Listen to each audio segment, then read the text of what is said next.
Hello बंदूस। How are you. तो आज हम स्टार्ट करने वाले हैं वही कन्फर्मेशनल आइसोमेरिज्म। कौन सा आइसोमेरिज्म? Conformational isomerism. अभी तक हम कर चुके हैं what is isomerism, what is double bond equivalent, types of isomerism. In that we have covered all 6 types of structural isomerism. तो आज हम पढ़ने वाले हैं कन्फिगरेशनल आइसोमेरिज्म। तो उसको पढ़ने से पहले we will know about different representation of ethane molecule. Ethane molecule के भाई अलग अलग रिप्रेजेंटेशंस के बारे में आज हम जानेंगे, ठीक है। तो इथेन मॉलिक्यूल क्या होता है? इथेन का फॉर्मूला क्या होता है? C2H6, सब जानते हैं। तो C2H6 को मैं ये भी लिख सकता हूँ CH3CH3। तो ये एक रिप्रेजेंटेशन है। क्या भाई? ये एक रिप्रेजेंटेशन। मोलिकुलर फॉर्मूला ये भी क्या? एक रिप्रेजेंटेशन। तो ऐसे इथेन मॉलिक्यूल के अलग अलग रिप्रेजेंटेशंस पॉसिबल हैं। तो वो क्या क्या पॉसिबल हैं वो आज हम जान लेते हैं, ठीक है। तो सबसे पहला रिप्रेजेंटेशन है भाई वेज डैश फॉर्मूला। देखिए, ये मेरा CH3 है, कार्बन। देखो ये 3 H लगे हुए हैं, फिर ये नेक्स्ट कार्बन, इस पे 3 H लगे हुए हैं। तो ये क्या है? CH3CH3। तो ये क्या बन गया? Ethane molecule. कौन सा मॉलिक्यूल? Ethane molecule. बट इसमें आप देख सकते हैं ये वाला क्या है? वेज है। ये वाला क्या है? डैश है। ये वाला क्या है? वेज है। ये वाला क्या है? डैश है। वेज का मतलब क्या होता है? This is towards the observer. और वेज का मतलब this is towards the observer. अभी आप इसको देख रहे हैं ना, तो यू आर द ऑब्जर्वर। तो ये आपकी तरफ है। और ये this is away from the observer, means ये आपसे दूर है, अवे फ्रॉम द ऑब्जर्वर। तो ये एक प्लेन में नहीं है अभी, है ना। जैसे ये वाले एटम, ये चारों एटम एक प्लेन में है। ये प्लेन से बाहर है, ये प्लेन के अंदर है। समझ गए? ये प्लेन से बाहर है, ये प्लेन के अंदर है। तो वेज का मतलब आउट ऑफ प्लेन, और डैश का मतलब इनसाइड द प्लेन। तो अभी देखते हैं भाई इसके अलग अलग रिप्रेजेंटेशन। तो सबसे पहला रिप्रेजेंटेशन हो गया वेज डैश फॉर्मूला, ठीक है भाई। Veg dash formula. इथेन का मोलिकुलर फॉर्मूला क्या है? C2H6, है ना। और कंडेंस्ड फॉर्मूला क्या है? CH3CH3। और line formula, bond line formula क्या है? ये एक सिंपल लाइन। और ठीक है। और empirical formula, IF means empirical formula क्या होगा? CH3। स्ट्रक्चर बोले तो स्ट्रक्चरल फॉर्मूला क्या होगा? ये इसका क्या है? Structural formula. और लुईस डॉट स्ट्रक्चर कौन सा हो जाएगा? ये बॉन्ड को किसे? दो डॉट से। इन डॉट का मतलब क्या है? इलेक्ट्रॉन। सबको आई होप क्लियर होगा ये सब। तो अब आ जाते हैं वेज डैश फॉर्मूले पे। वेज डैश फॉर्मूला हम कर चुके हैं। अब जाते हैं साहॉर्स पे। किस पे आ जाते हैं बंधुओं? साहॉर्स। साहॉर्स क्या होता है? जो इथेन मॉलिक्यूल है उसका साइड व्यू होता है भाई। क्या होता है? Side view. इस इथेन मॉलिक्यूल को हम साइड से देखेंगे, ठीक है। तो अभी मैं आपको जो है लाइव तस्वीरें दिखाऊंगा इथेन मॉलिक्यूल की। क्या दिखाऊंगा? लाइव तस्वीरें। तो सभी एक्साइटेड होंगे लाइव तस्वीरें देखने के लिए। किसकी? इथेन मॉलिक्यूल की लाइव तस्वीरें। सो गेट रेडी। तो अभी मैं आपको अलग अलग एंगल से दिखाऊंगा। क्या दिखाऊंगा? अलग अलग एंगल से दिखाऊंगा। क्या? Ethane molecule. कौन सा मॉलिक्यूल? Ethane molecule. कौन सा मॉलिक्यूल? Ethane molecule. अलग अलग एंगल से आपको दिखाएंगे भी। तो गेट रेडी। तो इथेन मॉलिक्यूल में क्या होता है बंधु? CH3 और CH3। क्या होता है? CH3 और CH3, ठीक है बंधु। देखो कुछ ऐसा दिखाई देगा। कैसा दिखाई देगा? कुछ ऐसा दिखाई देगा बंधु। कैसा? ऐसा। देख, देख ध्यान से देख। ये वाला जो तू देख रहा है ना, ये क्या है? इसका इथेन मॉलिक्यूल का साइड व्यू है। क्या है ये? Side view. तो इसको साइड से भी देख सकता है, इसको तू टॉप से भी देख सकता है, इसको तू फ्रंट से भी देख सकता है। समझ गया? तो फ्रंट से देख। फ्रंट से क्या दिखाई दिया बंधु? तेरे को CH3 दिखाई दे रहा है। देखो जहां पे ये पेन्स मिल रहे हैं, ये पेन का जो सेंटर है वो क्या क्या है? वहां पे कार्बन। और इन पेन का जो एंड है यहाँ पे क्या है? हाइड्रोजन। तो ये एक CH3 हो गया। ऐसा ही एक CH3 ये हो गया। यहाँ पे कार्बन, H, H और H, दो CH3 हो गए। और ये कार्बन, इस कार्बन और इस कार्बन को जोड़ने वाला ये बॉन्ड हो गया, कार्बन कार्बन बॉन्ड। ठीक है बंधु। तो देख ये है साइड व्यू। क्या है ये? Side view. तो साइड व्यू को क्या बोलते हैं? साहॉर्स प्रोजेक्शन। कौन सा प्रोजेक्शन? साहॉर्स। और जो ये फ्रंट व्यू है, फ्रंट व्यू को बोलते हैं न्यूमैन प्रोजेक्शन। कौन सा प्रोजेक्शन? Newman projection. ध्यान से गौर से देख बंधु। कैसे देख? गौर से। गौर से देख। ये जो फ्रंट से तू देख पा रहा है, ये क्या? CH3 है। इस CH3 के एग्जैक्टली पीछे क्या है, एक CH3 है। इस CH3 के एग्जैक्टली पीछे क्या है, एक CH3 है। समझ गया बंधु? तो अभी ये जो है CH3 एक दूसरे के आमने सामने, ये H इस, ये ब्लैक वाला जो H है, ये व्हाइट वाले H के एकदम सामने है। तो सारे H एक दूसरे के आमने सामने है। समझ गए? अब मैं इसको थोड़ा सा रोटेट कर दूं, क्या कर दूं, इसको थोड़ा सा रोटेट, और अब इसका फोटोग्राफ लूं, क्या लूं, इसका फोटोग्राफ। तो वो क्या कहलाएगा, इसका कंफर्मेशन। क्या कहलाएगा बंधु, कंफर्मेशन। फिर इसको थोड़ा सा रोटेट किया, फिर फोटोग्राफ लिया, वो उसका फोटोग्राफ क्या कहलाएगा, कंफर्मेशन। तो अलग अलग एंगल पे जो ये फोटोग्राफ्स होंगे इसके, तो ये these are different conformation of ethane molecule, these are different conformation of ethane molecule. देखो अभी आमने सामने, अभी ये एक दूसरे 60 डिग्री पे। समझ गए? So these are different conformations of ethane molecule. इनको रोटामर्स भी बोलते हैं, कन्फॉर्मर्स भी बोलते हैं। क्या बोलते हैं, रोटामर्स और कन्फॉर्मर्स। समझ गए? साइड व्यू क्या कहलाता है, बताओ बताओ बताओ, साहॉर्स प्रोजेक्शन। कौन सा प्रोजेक्शन, साहॉर्स। और फ्रंट व्यू कौन सा, क्या कहलाता है, न्यूमैन प्रोजेक्शन। कौन सा प्रोजेक्शन, न्यूमैन प्रोजेक्शन। समझ पा रहे हो? तो ये बात है बंधु। तो देखो, ये देखो ध्यान से, देख पा रहे हो, देख पा रहे हो, देखो बंधु, ये साइड व्यू से देखोगे तो ये आपको ये वाई दिखाई दे रहा है, वाई। तो ऐसा ही एक वाई पीछे है। समझ गए? तो this is side view of ethane molecule. तो ये है भाई साइड व्यू। देखो ये मान लिया मेरा लेफ्ट हाइड्रोजन है, ये राइट है, ये लेफ्ट, ये राइट, ये बॉटम हाइड्रोजन है भाई। ठीक है? तो मैंने ये बॉटम बना दिया, ये राइट बना दिया, ये लेफ्ट बना दिया। तो ये है साहॉर्स प्रोजेक्शन। कौन सा, sawhorse projection, side view of ethane molecule. ठीक है? तो ये साहॉर्स हो गया अभी। अब आ जाते हैं न्यूमैन प्रोजेक्शन पे। किस पे, न्यूमैन फॉर्मूला या न्यूमैन प्रोजेक्शन। ठीक है? जिसको हम फ्रंट व्यू भी बोलेंगे। क्या बोलेंगे, फ्रंट व्यू। तो फ्रंट से अभी हमने देखा था, ये एक CH3 दिखाई दे रहा था, ये आपका कार्बन है, और ये तीन हाइड्रोजन है। समझ गए? एक लेफ्ट, एक राइट, एक बॉटम। तो इसके एग्जैक्टली पीछे एक और जो है CH3 था। समझ गए?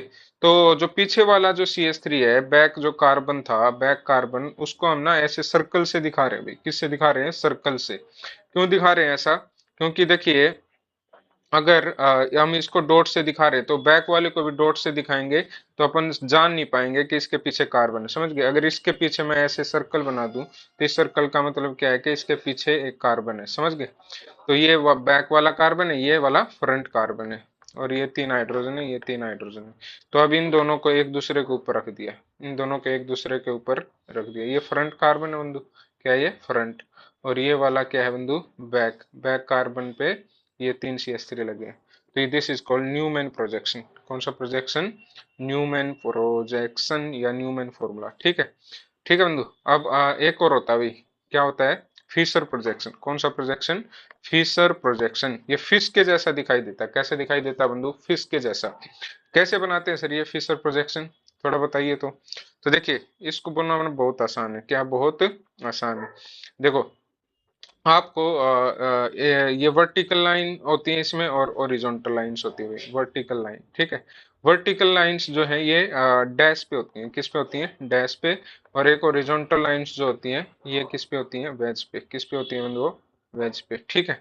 बनाते कैसे सर, बनाते कैसे, ध्यान से देख सुनिएगा, कैसे बनाते हैं, ध्यान से सुनिएगा। तो तो बंधु, ये कार्बन है, इसके पीछे एक कार्बन है, ये वाला कार्बन, तो ये दो कार्बन है। तो मैंने ये दो कार्बन बना लिए। समझ गए? जो कार्बन कार्बन चेन है ना, उसको ऐसे वर्टिकल लाइन में आपको बनाना है। ठीक है? अब इस कार्बन पे तीन हाइड्रोजन जुड़े हैं, तो एक लेफ्ट, एक राइट, और एक बॉटम। तो मैंने जोड़ दिया left right bottom, left right bottom. समझ गए? तो दोनों कार्बन पे जोड़ दिया। तो ये क्या कहलाएगा, इसका फिशर प्रोजेक्शन। कौन सा प्रोजेक्शन, फिशर प्रोजेक्शन। समझ गए? तो ये बात है बंधु, ये हो गया आपका फिशर प्रोजेक्शन। नेक्स्ट है कन्वर्जन। एक प्रोजेक्शन को दूसरे में कैसे कन्वर्ट करते हैं। तो देखिए, एक रिप्रेजेंटेशन को दूसरे रिप्रेजेंटेशन में कैसे कन्वर्ट करते हैं, वो देख लीजिए, सुन लीजिएगा ध्यान से। ठीक है बंधु? जैसे मेरे पास ये दिया हुआ भाई, ठीक है, ये पीएच है, बेंजीन। ठीक है? और ये क्या है, यहाँ पे CH3 है, ये Br है, ये H है, यहाँ पे कार्बन है, यहाँ पे दूसरा कार्बन है, ये Cl है, ये D है, ड्यूटेरियम, आइसोटोप ऑफ हाइड्रोजन। और ये क्या है, पीएच। ठीक है बंधु? ये रिप्रेजेंटेशन मेरे को गिवन है, ये रिप्रेजेंटेशन मुझे को गिवन है। तो मैंने इसका सा हॉर्स बना दिया। ये क्या बना दिया बंधु, सा हॉर्स। शावर्स में क्या करना है, सिंपल ये वेज डैश की बजाय ऐसे सिंपल लाइन बना देंगे, ठीक है। तो ये हो गया साहॉर्स। अब साहॉर्स का बनाना न्यूमेन। तो मान लो फ्रंट कार्बन कौन सा आपका, ये वाला क्या है फ्रंट, तो ये वाला क्या हो जाएगा बैक। तो फ्रंट कार्बन को क्या लगा, Br H और CH3, तो मैंने लगा दिया Br H और CH3। बैक पे क्या लगा है DCl PH, तो मैंने लगा दिया DCl PH, समझ गए। तो ये हो गया न्यूमेन। अब न्यूमेन से क्या बना सकते हैं बंधु, फीसर। क्या बना सकते हैं, फीसर। फीसर में क्या है, आपको कार्बन कार्बन चेन रखना होता है। तो देखो बंधु, ये पीएच है ना, इसको मैं कार्बन नंबर 1 मान लेता हूँ, बैक वाले को सेकंड और फ्रंट वाले को थर्ड, और ये वाला क्या हो जाएगा फोर्थ। तो ये चारों कार्बन मैंने स्ट्रेट लाइन में ड्रॉ कर लिए। अब जो है सेकंड, ये फर्स्ट था, सेकंड वाले कार्बन पे क्या क्या लगा हुआ है, डी सी एल और पीएच। तो मैंने लगा दिया DCl और पीएच। अब ये डी देखो लेफ्ट में है और Cl कहाँ पे है, राइट में, तो मैंने डी को लेफ्ट में रखा, Cl को राइट में, समझ गए। और कार्बन कार्बन को जो है स्ट्रेट चेन पे रखना है, कहाँ रखना है, स्ट्रेट चेन पे सभी कार्बन को, ठीक है। फिर है ये फ्रंट वाले कार्बन पे, तो ये कार्बन नंबर 3 था, क्या था कार्बन नंबर 3। और ये है आपका 1 2 3, कार्बन नंबर 3। इस पे क्या क्या लगा हुआ है, Br H और CH3, Br H और CH3। Br राइट में था, देखो राइट में, H लेफ्ट में था, देखो लेफ्ट में, और CH3 आपका वर्टिकल लाइन पे, ठीक है। तो ये किस में कन्वर्ट कर दिया, फीसर में। किस में कन्वर्ट कर दिया बंधु, फीसर में, समझ गए। तो बंधुओं ऐसे है बात, ठीक है। तो आप जो है आपकी प्रैक्टिस के लिए मैंने और क्वेश्चंस इसमें दिए हुए हैं, आप इसमें से जो है वीडियो को पॉज करके प्रैक्टिस करें, एक रिप्रेजेंटेशन को दूसरे रिप्रेजेंटेशन में कन्वर्ट करने का प्रयास करें, ठीक है भाई। तो try to convert one representation into another. तो फिर एक टर्म होता है भाई एक्लिप्स्ड कन्फर्मेशन और स्टैगर्ड कन्फर्मेशन। देखिए बहुत सिंपल है, बहुत सिंपल है। जैसे ये मेरा न्यूमैन प्रोजेक्शन है, इसमें ये वाला बॉन्ड देखो इस वाले बॉन्ड के सामने, ये वाला इसके सामने, ये वाला इसके सामने, सब एटम जो है एक दूसरे के आमने सामने हो, तो इसको बोलते हैं एक्लिप्स्ड कन्फर्मेशन, समझ गए। Eclipsed means valencies are in front of each other of adjacent carbon, ठीक है भाई। तो सब एक दूसरे के क्या आमने सामने, देखो ये वेज वेज के सामने है, डैश डैश के सामने है, ये इसके सामने, समझ गए। तो ये सारे क्या हैं, एक्लिप्स्ड। स्टैगर्ड क्या होता है, when valencies are at maximum distance so that minimum repulsion take place। देखिए आमने सामने होंगे तो बंधु देखो, इस बॉन्ड में भी इलेक्ट्रॉन होंगे, इस बॉन्ड में भी इलेक्ट्रॉन होंगे, तो बॉन्ड पेयर रिपल्सन होगा ना, है क्या होगा, बॉन्ड पेयर रिपल्सन। और यहाँ पे एटम होगा, यहाँ पे एटम होगा, तो साइज के कारण भी रिपल्सन होगा, जिसको हम स्टेरिक रिपल्सन बोलते हैं, वंडरवॉल रिपल्सन बोलते हैं, समझ गए। तो when valencies are at maximum distance so that minimum repulsion take place, वो क्या कहलाएगा, स्टैगर्ड। क्या कहलाएगा हम दो, स्टैगर्ड। तो देखो ये एक दूसरे से किस पे है, 60 डिग्री पे, हम दो कितने डिग्री पे, 60 डिग्री मैक्सिमम है, एक दूसरे से मैक्सिमम डिस्टेंस पे, समझ गए। तो यहाँ पे रिपल्सन मिनिमम है, रिपल्सन क्या बंधुओं, मिनिमम, समझ गए। तो अब देखो बंधुओं, फीसर। फिर एक क्वेश्चन, एक पॉइंट है, फीसर can be formed only from the eclipsed form. फीसर को केवल हम किससे बना सकते हैं, एक्लिप्स्ड फॉर्म से। सबसे पहले आपको जो है एक्लिप्स्ड फॉर्म बनाना पड़ेगा, न्यूमैन प्रोजेक्शन एक्लिप्स्ड फॉर्म, और उससे आप जो है क्या बना सकते हैं, फीसर प्रोजेक्शन, ठीक है। क्या बना सकते हैं वो, फीसर प्रोजेक्शन, ओके।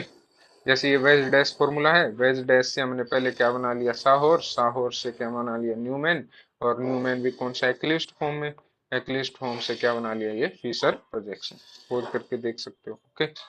नेक्स्ट है बंधुओं, कन्फॉर्मर और रोटामर। कन्फॉर्मर और रोटामर क्या होता है, मैंने अभी बताया था ना, इथेन मॉलिक्यूल के अलग अलग एंगल पे रोटेट करने के बाद जो फोटोग्राफ्स होंगे वो क्या कहलाएंगे, उसके कन्फॉर्मर्स या रोटोमर्स, ओके। तो ये ऐसे कितने पॉसिबल है बंधु, इनफाइनाइट एंगल्स पे आप उसको जो है रोटेट कर सकते हैं ना।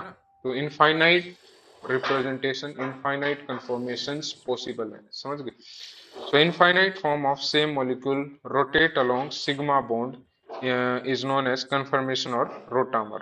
During rotation sigma bond overlapping do not change। देखो ये आपका सिग्मा बॉन्ड है, ये जो है ये ओवरलैपिंग से बना है, तो इसके अराउंड अगर आप रोटेट करते हैं तो क्या इस बॉन्ड पे कोई फर्क पड़ेगा, नहीं पड़ेगा। आप रोटेट करो कितना भी करो, समझ गए।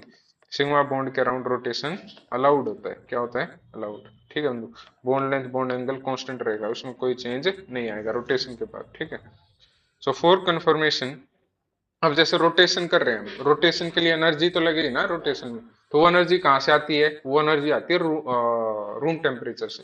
कहाँ से, रूम टेम्परेचर, सराउंडिंग से आती है। ठीक है, for confirmation required energy is provided by surrounding and conformer cannot be separated at room temperature because of more rotation। वो क्या है ना, वो रोटेशन चलता रहता है, तो एक कंफर्मेशन को दूसरे कंफर्मेशन से हम अलग नहीं कर सकते हैं। जैसे आप उसका आइसोलेट सेपरेट करने की कोशिश करोगे तो वो रोटेट कर चुका होगा, समझ गए, एक पर्टिकुलर एंगल पे। So to separate conformer temperature of the surrounding is very low, means हम टेम्परेचर को लो करेंगे ताकि जो रिक्वायर्ड एनर्जी है रोटेशन के लिए वो कम हो जाए, तो वो रोटेट नहीं करेगा, तो हम आइसोलेट कर पाएंगे, सेपरेट कर पाएंगे। ठीक है, so ethane molecule rotate 10 power 6 times पर सेकेंड, एक सेकंड में 10 पावर 6 टाइम्स रोटेट कर जाता है इथेन मॉलिक्यूल। तो आप कैसे आइसोलेट कर लोगे, समझ गए, इतनी हाई फाई टेक्निक्स नहीं है अपने पास में अभी। Because it's rotational energy is 3 kilo calorie पर मोल। इसको रोटेट करने के लिए केवल कितनी एनर्जी चाहिए, 3 किलो कैलोरी पर मोल। और रूम टेम्परेचर पे कितनी अवेलेबल होती है, सराउंडिंग में कितनी अवेलेबल होती है, 20 किलो कैलोरी पर मोल, और रोटेट करने के लिए चाहिए जस्ट 3। समझ गए, तो ये बातें बंधु, ये क्या है बातें। तो अलग अलग एंगल पे रोटेट करते रहो, रूम टेम्परेचर से एनर्जी लेते रहो। So during conformation staggered form is more stable than the eclipsed form. क्या बोल रहा है कि स्टैगर्ड जो है एक्लिप्स से ज्यादा स्टेबल होता है, ऑब्वियसली। यहाँ पे तो देखो एक्लिप्स्ड फॉर्म में क्या है, सब एक दूसरे के आमने सामने, और यहाँ पे क्या हो रहा है, बॉन्ड पेयर रिपल्सन, और साइज के कारण जो रिपल्सन हो रहा है उसको हम क्या बोलते हैं, साइज के कारण जो रिपल्सन होता है वंडर वॉल रिपल्सन या स्टेरिक रिपल्सन। और ये क्या, बॉन्ड पेयर रिपल्सन या टोर्सनल रिपल्सन भी बोलते हैं इसको। इसी में अगर मैं मान लिया बैक वाले कार्बन को 60 डिग्री जो है रोटेट कर देता हूँ, बैक वाले कार्बन को 60 डिग्री रोटेट करोगे, तो भाई ये वाला हाइड्रोजन यहाँ आ जाएगा, ये वाला यहाँ आ जाएगा, ये वाला यहाँ आ जाएगा, समझ गए। तो 60 डिग्री रोटेट करने पे इनके बीच में बॉन्ड पेयर रिपल्सन और वन वॉल रिपल्सन क्या हो जाएगा, मिनिमम, क्या आ जाएगा, मिनिमम। और ये क्या, स्टैगर्ड फॉर्म। तो staggered form is more stable than eclipsed form. समझ गए, वेरी गुड, वेरी गुड। तो एंगल, एंगल सब जानते क्या होता है भाई, एंगल है, अरे सर दो बॉन्ड के बीच का एंगल इज कॉल्ड एंगल। और जो बॉन्ड एंगल होता है भाई, उसमें हमें मिनिमम कितने एटम्स की जो है रिक्वायरमेंट होती है। जैसे देखो, जैसे देखो, ये है, ठीक है भाई, ये दो बॉन्ड है, एक एटम यहाँ होगा, एक यहाँ होगा, एक यहाँ, 3 एटम चाहिए ना बॉन्ड एंगल के लिए। तो ये क्या है, ये this is called bond angle, समझ गए। एक होता है डाईहेड्रल एंगल, क्या होता है बंधुओं, डाईहेड्रल एंगल। ध्यान से देखिएगा, ध्यान से देख पा रहे हो, देखो ये, देख, डाईहेड्रल एंगल। अभी देखो, ये वाला जो है एटम इस कार्बन से जुड़ा है, ये वाला एटम इस कार्बन से जुड़ा है, इनके बीच में जो एंगल होगा, ये वाला जो एंगल होगा, इसको बोलते हैं डायहेड्रल एंगल। क्या बोलते हैं, डायहेड्रल एंगल। अगर ये यहाँ पे हो तो क्या कहलाएगा, बॉन्ड एंगल, यहाँ पे हो तो क्या क्या कहलाएगा, डायहेड्रल एंगल। इन दोनों के बीच का बॉन्ड एंगल क्या कहलाएगा, डायहेड्रल एंगल। जैसे अभी डायहेड्रल एंगल कितना है, 60 है, कितना है 60, अभी कितना हो जाएगा 180, कितना हो जाएगा बंधुओं 180, समझ गए। और अभी कितना है बंधुओं, जीरो, क्या है 0 डिग्री, समझ गए, एक दूसरे के आमने सामने। तो डायहेड्रल एंगल क्या होगा, 0। तो डायहेड्रल एंगल क्या है, the angle between two planes, angle between two planes. ठीक है, और इसमें मिनिमम कितने एटम्स की रिक्वायरमेंट होती है, 4 एटम की, 4 एटम की, एक यहाँ पे, एक यहाँ पे, और एक यहाँ पे, और एक उधर एंड में, पेन के एंड में, समझ गए, 4 एटम। कितना एटम देख लो गौर से, 4 एटम चाहिए। ठीक है, तो ये था भाई बॉन्ड एंगल और डायहेड्रल एंगल के बीच का डिफरेंस। ठीक है, डायहेड्रल एंगल क्या, angle between to valencies of adjacent atom. कौन सा एटम, एडजेसेंट एटम। ठीक है बंधु, जैसे CH3 CBr, 3 वैलेंसी हुई, तो CH3 कहाँ है, ये C कहाँ है, ये, और Br कहाँ है, ये। तो इनके बीच का एंगल कितना हो जाएगा बंधु, कितना हो जाएगा बंधु, 109 डिग्री। कितना हो जाएगा बंधुओं, 109 डिग्री। sp3 हाइब्रिडाइज्ड कार्बन है, क्या है, sp3 हाइब्रिडाइज्ड। CH3CCBr, ये CH3, ये C, इसके पीछे एक C और फिर Br, ये Br है। CH3C, इसके पीछे वाला कार्बन, फिर Br, तो कितना है इनके बीच का एंगल, इसको क्या बोलेंगे, डायहेड्रल एंगल। कितना है, 180 डिग्री। कितना हो, 180 डिग्री। फिर है CH3CCH, CH3CCH, समझ गए, या ये वाला H, समझ गए। तो ये कितना हो जाएगा, 60 डिग्री। कितना हो जाएगा बंधुओं, 60 degree. This is dihedral angle. तो ये क्या बोल रहा है कि during conformation dihedral angle and dipole can be changed. During डाय कंफर्मेशन मींस जब ये रोटेट करेगा तो अलग कंफर्मेशन मिलेगा, तो इसके दौरान डायहेड्रल एंगल क्या हो जाएगा, चेंज हो जाएगा। डायपोल मोमेंट भी क्या हो जाएगा, चेंज हो जाएगा, समझ गए। हाँ ये बात है। अभी देखो ये Cl और ये Cl एक दूसरे से अपोजिट है, तो ये जो है डायपोल एक दूसरे को कैंसिल कर देगा, तो डायपोल मोमेंट क्या होगा, जीरो। तो ये क्या होगा, नॉन पोलर। बट इसमें देखो Cl जो है, इसका डायपोल इधर है, इसका डायपोल इधर है, दोनों एक सेम डायरेक्शन में है ना, तो जुड़ जाएंगे। तो इसका डायपोल मोमेंट क्या होगा, non zero.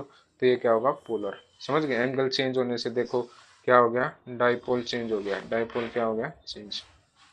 So some compound can have, क्या बोल रहा है, same compound can have one or more type of conformer along a specific bond। तो अब जैसे ये 2 मिथाइल ब्यूटेन दिया है, क्या दिया है, 2 मिथाइल ब्यूटेन। तो इसका आपको जो है कन्फॉर्मर बनाना है, तो आप 1 और 2 के अराउंड इसका न्यूमैन प्रोजेक्शन बना सकते हैं, कार्बन 2 और 3 के अराउंड बना सकते हैं, 3 और 4 के अराउंड बना सकते हैं। तो 1 और more than 1 type of conformer is possible around a specific bond, ठीक है। तो अब जैसे जैसे C1 और C2 है ना, C1 को क्या मान लिया, फ्रंट, और इसको क्या मान लिया, बैक। तो फ्रंट पे क्या लगे, 3 हाइड्रोजन, और बैक पे क्या लगे, एक इथाइल, एक हाइड्रोजन और एक CH3। देखो इथाइल CH3 हाइड्रोजन, फ्रंट पे 3 हाइड्रोजन। तो अलग अलग C2 C3 के अराउंड भी बना सकते हो, समझ गए। जैसे C2 पे क्या लगा है, एक H और 2 CH3, और C3 पे क्या लगा, 2 H और एक CH3। तो देखो C2 पे 2 CH3 और एक H, C3 पे 2 H और एक CH3। तो अलग अलग कार्बन के अराउंड अलग अलग कंफर्मेशंस बन जाएंगे। फिर एक टर्म होता है टॉर्शनल एनर्जी। कौन सी एनर्जी, टॉर्शनल एनर्जी। अब आपको पता है कि स्टैगर्ड और एक्लिप्स्ड कंफर्मेशन में ज्यादा स्टेबल कौन सा होता है, स्टैगर्ड। स्टैगर्ड कौन सा होता है, जब एटम्स जो है एक दूसरे से जो है 60 डिग्री पे हो। कितनी डिग्री पे, 60 डिग्री पे, समझ गए।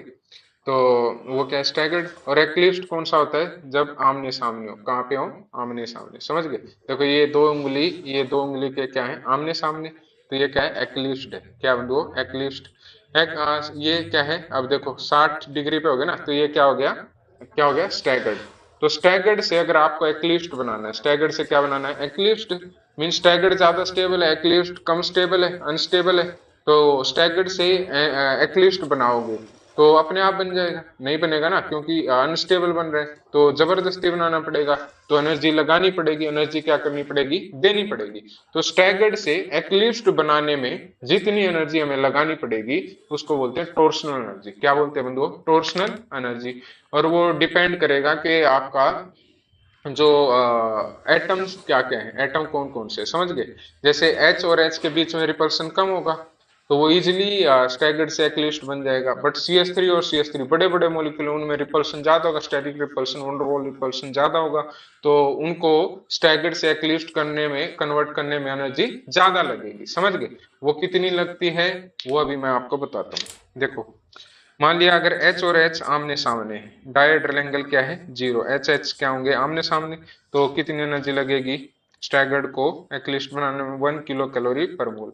CH3H में 1.5 किलो कैलोरी पर मोल। CH3 जब आमने सामने होंगे तो 4 किलो कैलोरी पर मोल, समझ गए। H आमने सामने, टॉर्शनल एनर्जी 1।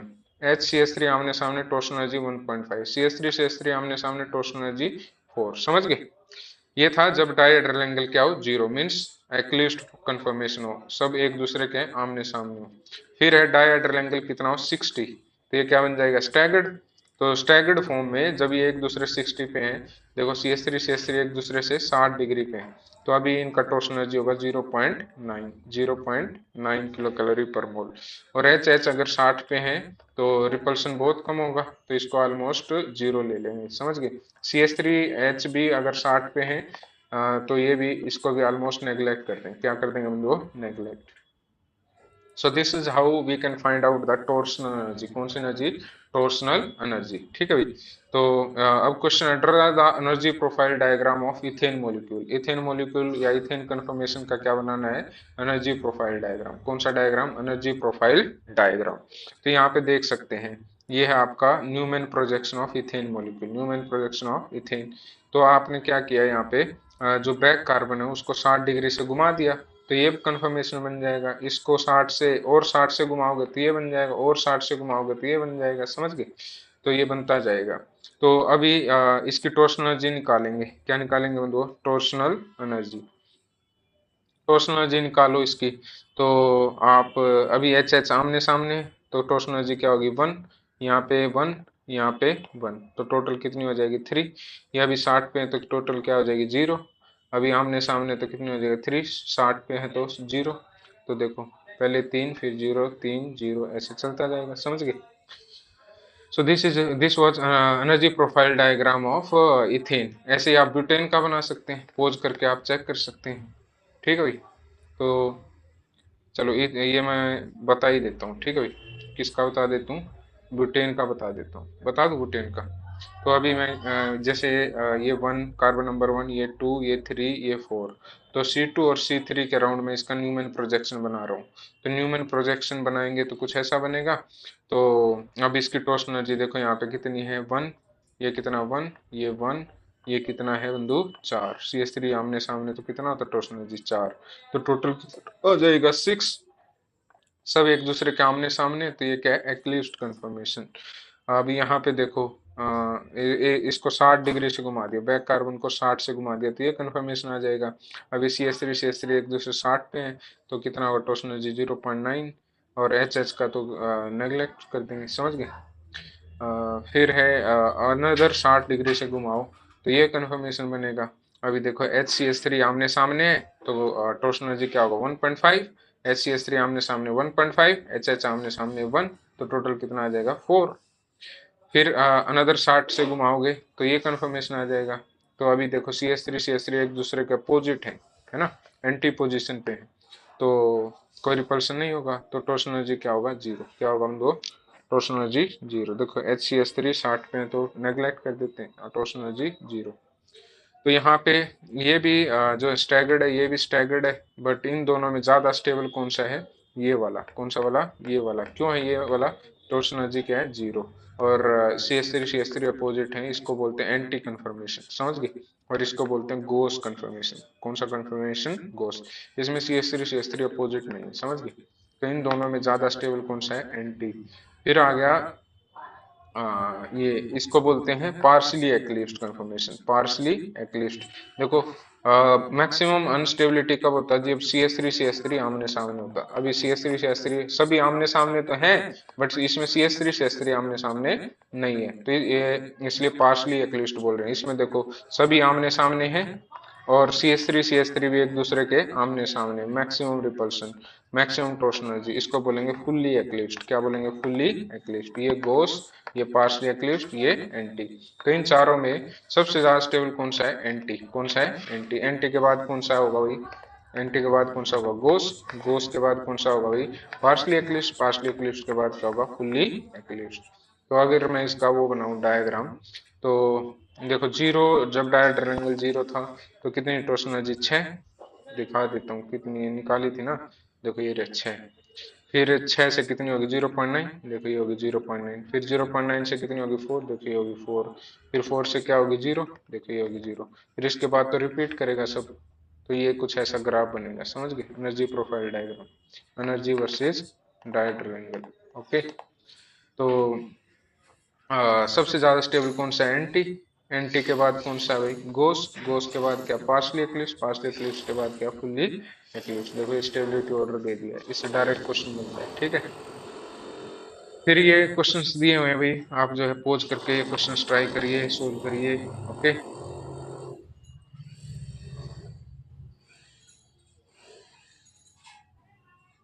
ठीक, पोज करके क्वेश्चंस को आप जो है ट्राई करिए।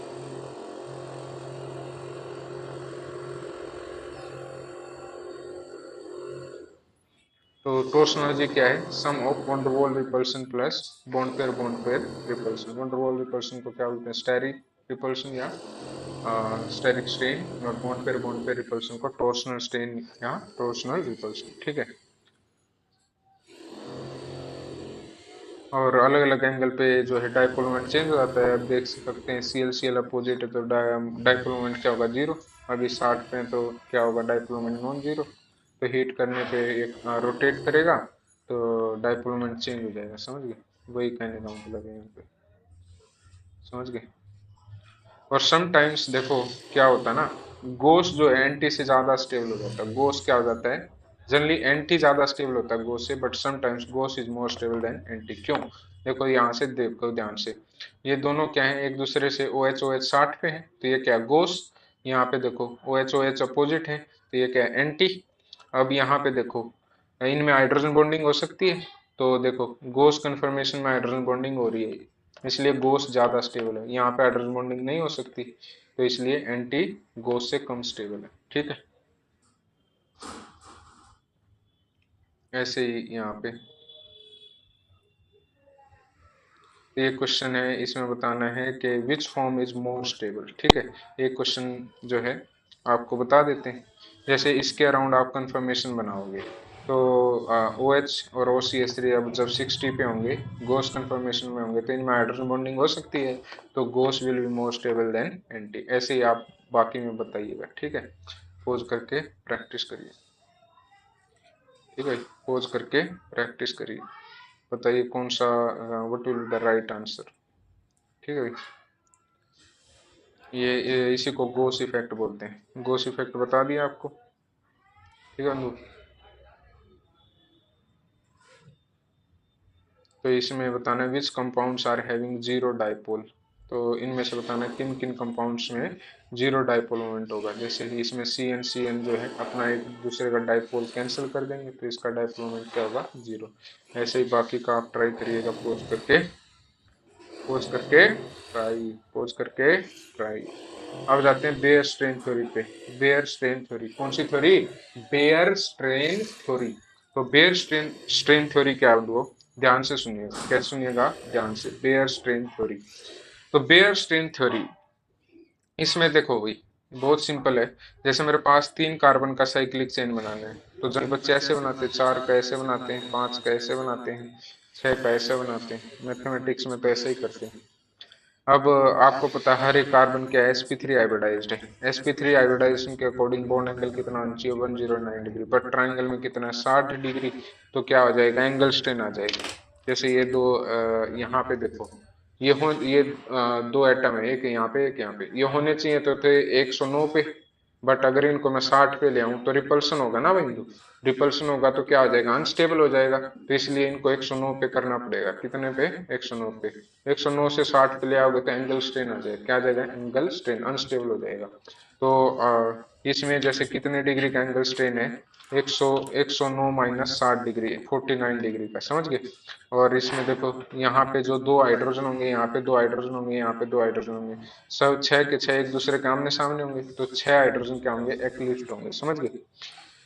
ऐसे ही इसमें एंगल स्ट्रेन कितने का आएगा? 19 डिग्री का। इसमें कितने का आएगा? 1 डिग्री का। इसमें कितने का आएगा? 11 डिग्री का। इसमें 12 हाइड्रोजन एक्लिप्ट होंगे, इसमें 10, इसमें 8। तो एंगल स्ट्रेन के अकॉर्डिंग सबसे कम एंगल स्ट्रेन 5 मेंबर्ड रिंग में होगा। तो 5 membered ring will be more stable then 6, will be more stable than fourth, will be more stable than third. But this is not the right answer. ये क्या करते हैं? Angle strain को कम करने के लिए ये वाला स्ट्रक्चर किस में कन्वर्ट हो जाता है? इसमें। समझ गए? 3D स्ट्रक्चर बन जाता है।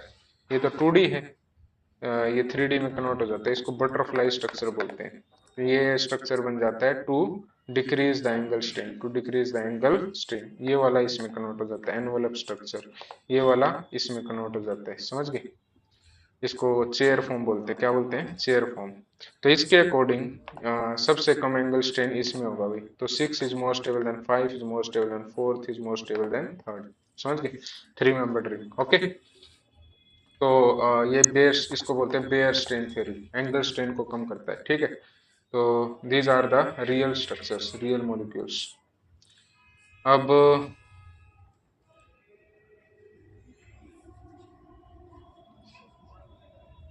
भाई देखिएगा, cyclopropane is unstable due to angle strain और पुअर ओवरलैपिंग। यहाँ पे देखो 60 डिग्री का है ना, तो एंगल स्ट्रेन है, तो इसलिए क्या है, अनस्टेबल है। ठीक है,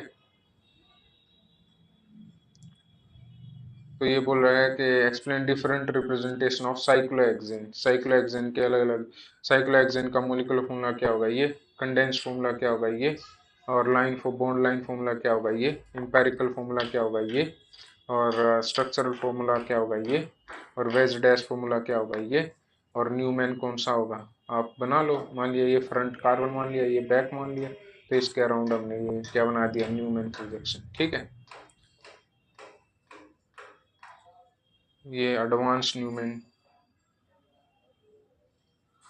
फिर जो अभी हमें पढ़ना है, अभी जानना है जिसके बारे में, वो है चेयर फॉर्म। कौन सा फॉर्म, चेयर फॉर्म। देखो ये साइक्लोहेक्सेन का चेयर फॉर्म है। कौन सा फॉर्म है, चेयर फॉर्म। ठीक है, तो चेयर ये इससे बना है, ये वाला इसमें कन्वर्ट हो गया, 3D स्ट्रक्चर है चेयर फॉर्म साइक्लोहेक्सेन का। कैसे बनाना होता है, ऐसे 2 लाइन खींचो, फिर ऐसे 2 लाइन खींचो, फिर ऐसे 2 लाइन खींचो, मिला दो। ठीक है, साइक्लोहेक्सेन बन गया।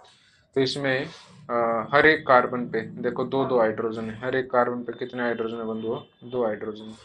तो ये 2 हाइड्रोजन कैसे लगाने हैं, ऐसे एक हाइड्रोजन हर एक कार्बन पे ऐसे वर्टिकल होगा। इस वर्टिकल को बोलते हैं एक्सियल हाइड्रोजन। क्या बोलते हैं, एक्सियल हाइड्रोजन। ठीक है, और एक जो है ऐसे ओरिजोनटल होगा भाई। क्या होगा, ओरिजोनटल। इसको ओरिजोनटल वाले को बोलते हैं इक्वेटोरियल हाइड्रोजन। ठीक है, इक्वेटोरियल हाइड्रोजन।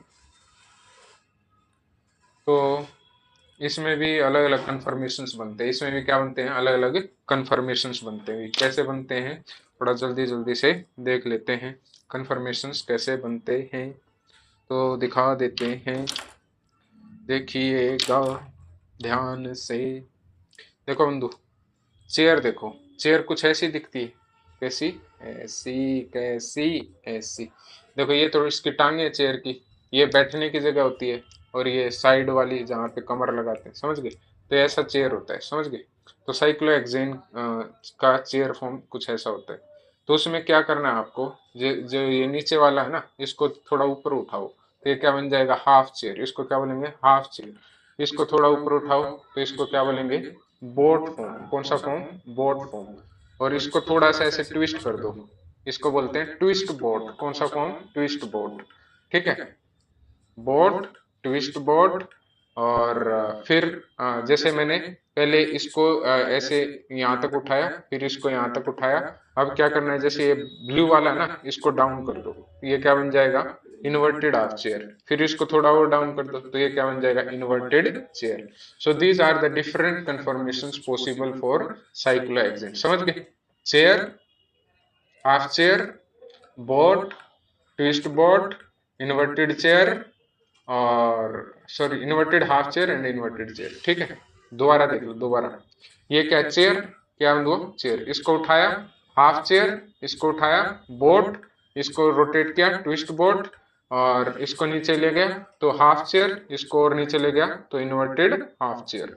तो ये अलग अलग कन्फर्मेशंस जो है साइक्लोहेक्सेन के पॉसिबल है भाई। ठीक है, देखो इस वाले सॉरी इस वाले हिस्से को मैंने उठाया, इस वाले हिस्से को मैंने उठाया, तो ये बन जाएगा। तो ये क्या है, हाफ चेयर। फिर इस वाले हिस्से को थोड़ा और उठाया, तो ये क्या बन जाएगा, बोट।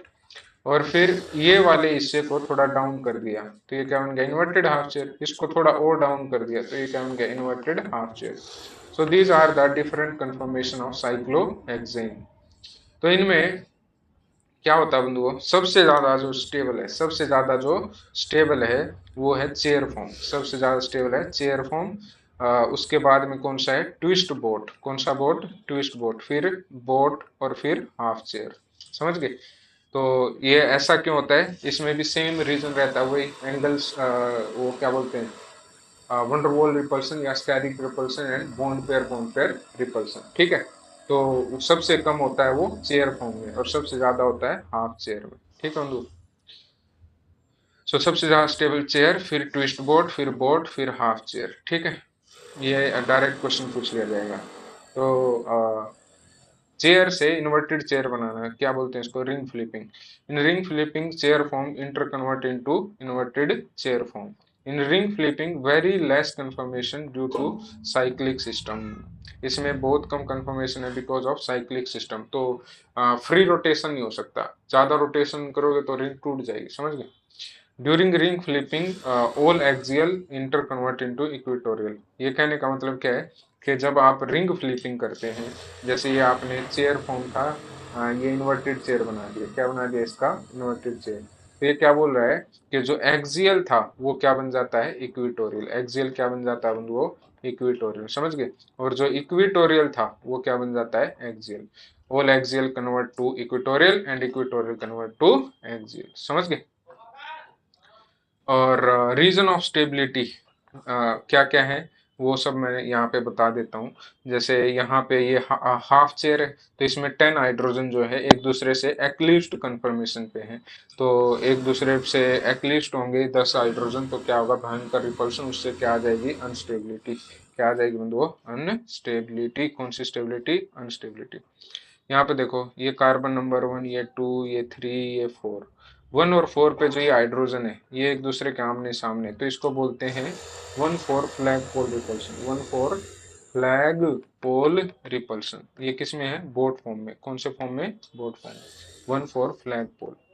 तो इसकी वजह से बोट थोड़ा अनस्टेबल हो जाता है, बोट फॉर्म क्या हो जाता है, थोड़ा अनस्टेबल हो जाता है, समझ गए बंधु। तो ये बातें हैं, ये क्या है बातें, ओके। और ट्विस्ट को हम स्क्यू भी बोल सकते हैं, स्क्यू फॉर्म, ठीक है। तो नेक्स्ट टर्म पे हम नेक्स्ट क्लास में हम स्टार्ट करने जा रहे हैं अभी स्टीरियो आइसोमेरिज्म का second part, that is configurational. Conformational हम कर चुके हैं, अब नेक्स्ट क्लास में क्या करेंगे, कन्फिग्रेशन। आई होप सबको क्लियर हो गया होगा अभी, ठीक है। तो एक बार क्विकली जो है समराइज कर लेते हैं आज की क्लास में हमने क्या क्या पढ़ा। सबसे पहले हमने स्टार्टिंग करी, किससे करी, different representation of ethane molecule. जैसे molecular formula, empirical formula, structure formula, condense formula और वेस्डेंस फॉर्मूला और साहोस प्रोजेक्शन, न्यूमैन प्रोजेक्शन। साहोस प्रोजेक्शन क्या था, साइड व्यू। न्यूमैन प्रोजेक्शन क्या था, फ्रंट व्यू, ठीक है। और फिर न्यूमैन के बाद हमने फिशर प्रोजेक्शन बनाया। फिशर किससे बनाएंगे, न्यूमैन से। किससे बनाएंगे, न्यूमैन से। और वो भी किस में होना चाहिए, एक्लिप्स्ड कंफर्मेशन में। किस में होना चाहिए, एक्लिप्स्ड में। और फिशर में जो वर्टिकल वाले हैं वो किस पे होते हैं, डैश पे। और हॉरिजॉन्टल वाले किस पे होते हैं, वेज पे, ठीक है। और फिर इसके बाद ये अलग अलग रिप्रेजेंटेशंस देखने के बाद इथेन मॉलिक्यूल के हमने देखा कि कन्फॉर्मर क्या होता है, रोटोमर क्या होता है, ठीक है। टोर्शनल एनर्जी क्या होता है, बॉन्ड एंगल क्या होता है, डायहेड्रल एंगल क्या होता है, और क्या देखा हमने। तो ये सब देखने के बाद फिर हमने जो है अलग अलग एक ब्यूटेन मॉलिक्यूल का जो है एनर्जी प्रोफाइल डायग्राम बनाया था। एनर्जी प्रोफाइल डायग्राम में हमने पाया था ये जो है सबसे ज्यादा स्टेबल कौन सा कंफर्मेशन था, एंटी। एंटी के बाद कौन सा था, गोस। गोस के बाद कौन सा था, पार्सली एक्लिप्स। पार्सली एक्लिप्स के बाद कौन सा था, एक्लिप्स। तो सबसे ज्यादा स्टेबल एंटी था। जनरली ऐसा होता है, बट समटाइम्स गोस जो है एंटी से ज्यादा स्टेबल हो जाता है। किसमें, जब गोस फॉर्म में दो एटम के बीच में क्या हो रही हो, हाइड्रोजन बॉन्डिंग। क्या हो रही हो, दो हाइड्रोजन बॉन्डिंग। तो उस केस में गोस जो है एंटी से ज्यादा स्टेबल हो जाता है, ठीक है। फिर उसके बाद हमने क्या किया, उसके बाद हमने किया जो है साइक्लिंग बेयर स्ट्रेन थ्योरी। कौन सी थ्योरी, बेयर स्ट्रेन थ्योरी। तो उसके अकॉर्डिंग जो है 6 membered ring is more stable than 5 membered ring is more stable than 4th membered is more stable than 3 membered, ठीक है। रीजन क्या था, एंगल स्ट्रेन, ठीक है। और फिर जो साइक्लोहेक्सेन है उसके हमने अलग अलग कन्फर्मेशंस देखे। जैसे उसके कन्फर्मेशंस में क्या क्या मिलता है आपको, चेयर फॉर्म, और क्या मिलता है, half chair, boat, twist board, और क्या मिलता है, इन्वर्टेड हाफ चेयर और इन्वर्टेड चेयर, तो इनमें सबसे ज्यादा स्टेबल चेयर फॉर्म होता है। चेयर फॉर्म के बाद कौन सा होता है? कौन सा होता है चेयर फॉर्म के बाद? Twist board. ट्विस्ट बोर्ड के बाद क्या होता है? बोट। बोट के बाद क्या होता है? बोट के बाद क्या होता है? Inverted, sorry, half chair. क्या होता है वो? Half chair. सबसे कम अनस्टेबल, सबसे कम स्टेबल, ठीक है, सबसे ज्यादा अनस्टेबल। और ये हमने जो है स्टेबिलिटी का ऑर्डर देखा, ठीक है। तो ये सब चीजें हैं, तो आई होप ये आपके बहुत काम आएंगी और आपका क्विक रिवीजन हो गया होगा। जो आपने कहीं से भी आइसोमेरिज्म पढ़ा होगा, कंफर्मेशनल आइसोमेरिज्म, उसका आपका ये क्विक रिवीजन हो गया होगा। तो इस वीडियो को आप बार बार देखें, क्वेश्चंस को बार बार प्रैक्टिस करें, तो इस टॉपिक पे आपकी कमांड आ जाएगी। इससे बाहर आपका कोई क्वेश्चन नहीं आएगा, ठीक है भाई। और अगर आपको ये वीडियो हेल्पफुल लगी तो गली में अल्लाह मचा दो और जिसको इस वीडियो की जरूरत है उस तक पहुंचा दो, ठीक है भाई। Stay tune for the next configurational isomerism. Okay, bye, stay tuned.